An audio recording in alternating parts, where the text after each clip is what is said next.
Hey Tom, I just wanted to show you some of the best stuff that you did the other day.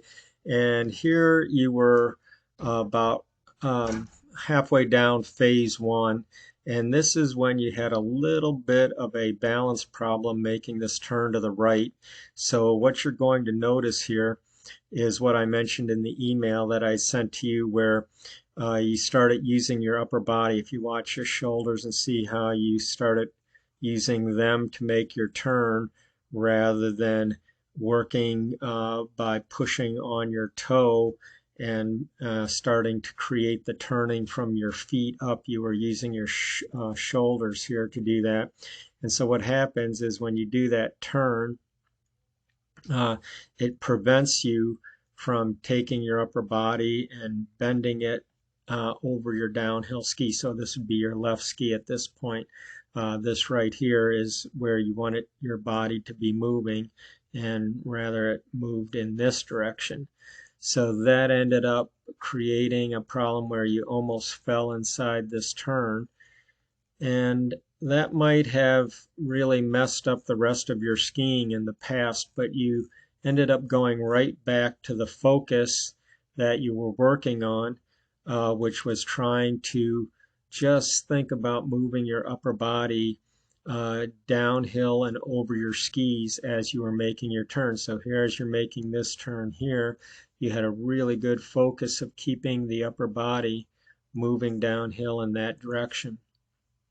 And so you recovered very nicely with that focus and got right back into your turns at this point, especially looking here. Now you can see your upper body tipping to the outside on that one. Totally different turn here than what you did when you just fell to the inside. You're tipping to the outside. Now, the thing that would have improved it just a little bit more would have been if you would have continued that tipping movement just another second longer in that direction. And that's why I sent you those exercises that I did that you can do statically so that you can work on that timing. 1, 2, 3, right to the end of the edging. Here you gave it up at 2 rather than 3. So if you think, keep tipping to the outside, 1, 2, 3, and you can practice that statically against the wall, you'll be able to improve your timing on these turns. And then again, there again, you just had that little arm thing that we've talked about, where instead of leaving the hand out in front, you let it pull it back backwards.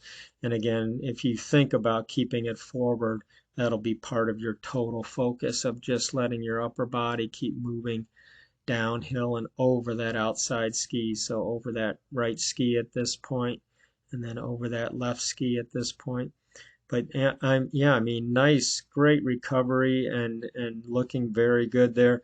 Again, if we keep that tipping action going just a little bit longer, flexing that ankle another second longer on the left and tipping for another second, as soon as you would release those skis, boom, your body, you wouldn't even have to think about that movement. Your body would just go springing down the hill. So hopefully that makes sense. Make sure you're working. Your mental focus should be always feeling it from your feet rather than your upper body, and then just extending that flexing of the ankle and that tipping another second longer. You'll get it to continue right to the end of the turn, and then that upper body movement will flow right over your feet and into the new turn. So big improvements there. And keep both those hands out in front, and that will help that whole upper body mass keep doing the work for you. If you time it well through the end of your turn, the start of your next turn will happen automatically because your body's motion and momentum is just moving over your feet in that direction. So be patient. A good finish makes a good start to the next turn. Hope that makes sense, Tom. I may send you one more here. I'm trying to look to see if it's going to be something useful for you to look at.